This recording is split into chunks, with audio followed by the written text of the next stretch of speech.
began, and now we're together.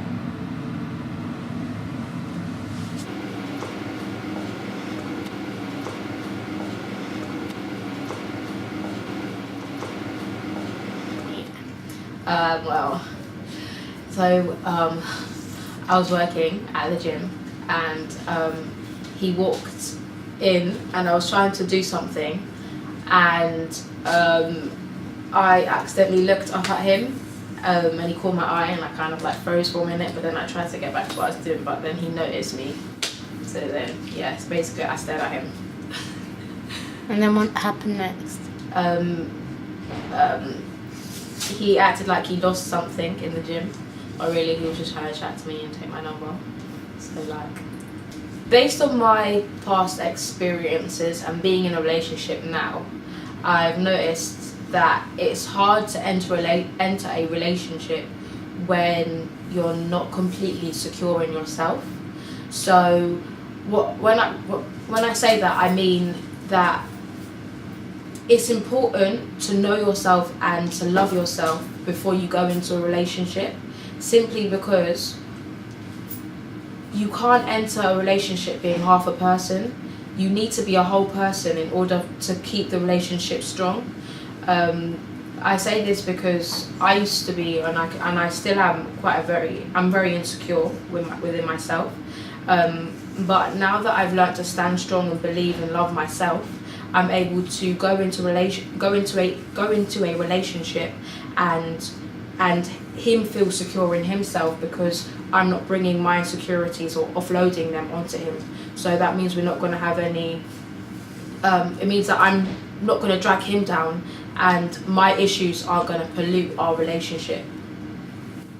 I felt most close to, I'm going to say my boyfriend now, when we were both going through a hard time in a situation, and we both needed to be there for each other. We had to be each other's supporters, and sometimes there's only so much you can share with your friends and family, but when you're emotionally attached to someone, physically, emotionally and sexually, your desires are fulfilled in a way that no one else can satisfy you.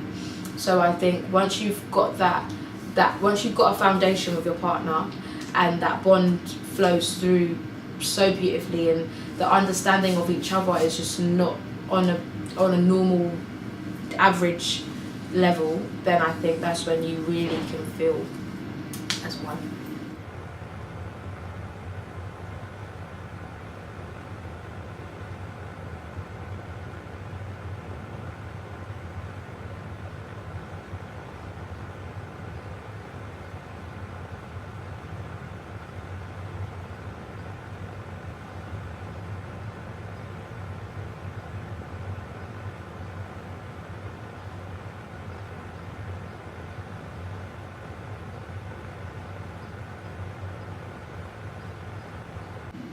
So how did you two meet? So basically, in year 8, yeah, I was in Streatham with my girlfriend, going to Croydon, looking cute in my little dungarees, obviously, my hair in two.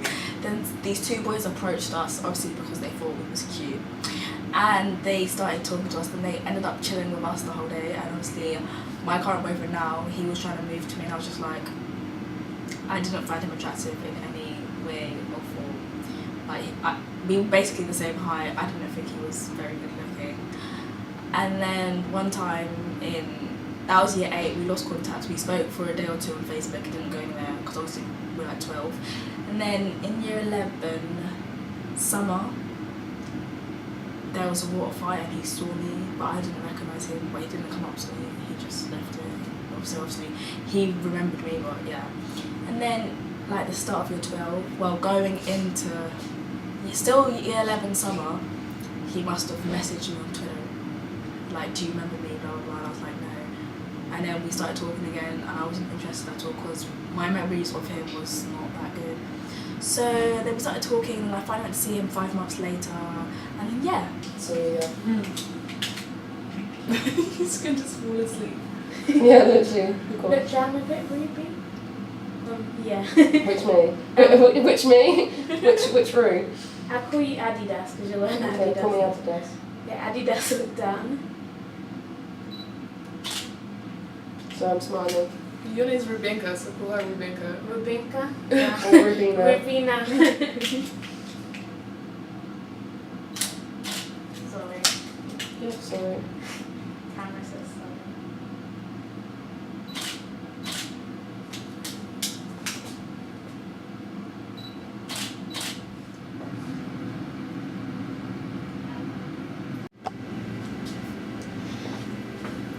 So start.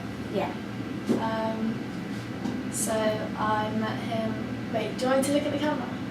If you want. Okay. So I met him online on Instagram, and I saw his photos, so I messaged him, which is kind of embarrassing. What did you write to him? So embarrassing.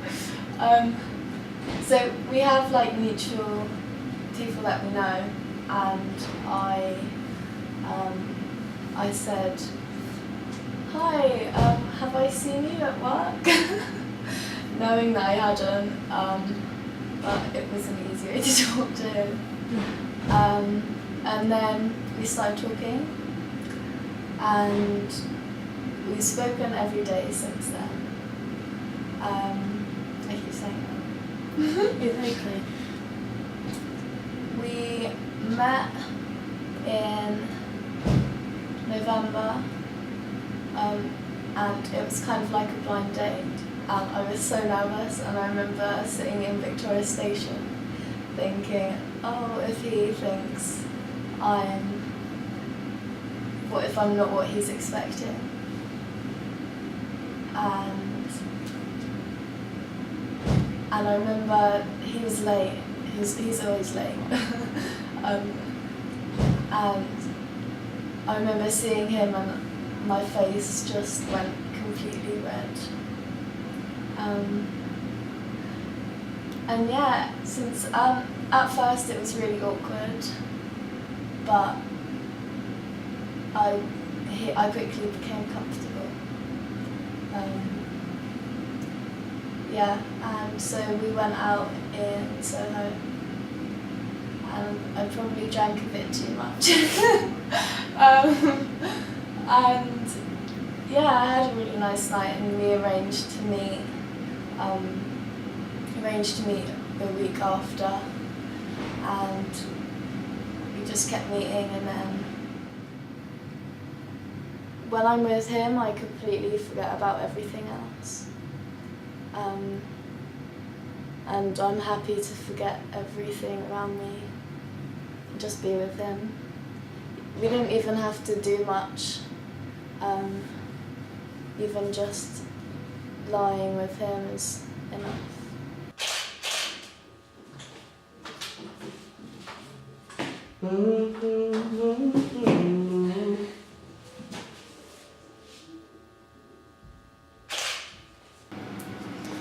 How did you two meet?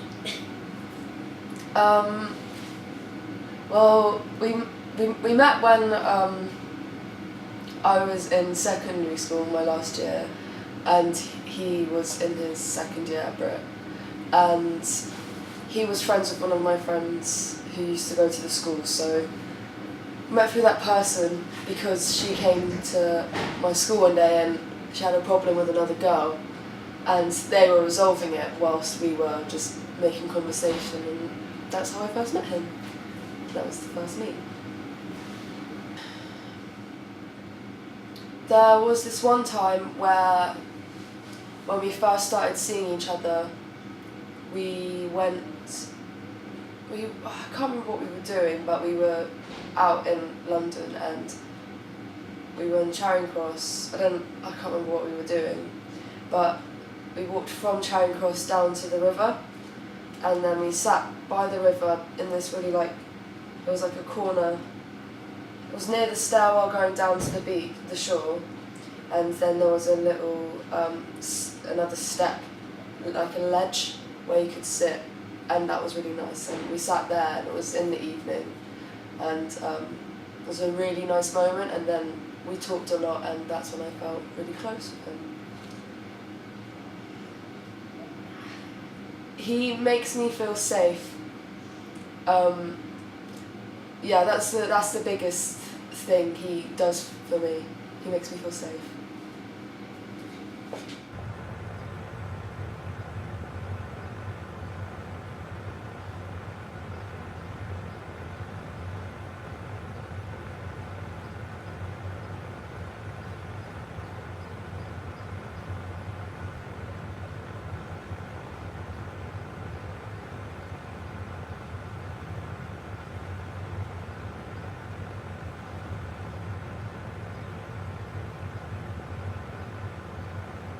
I don't think many things could exist alone. I think we're very reliant on others.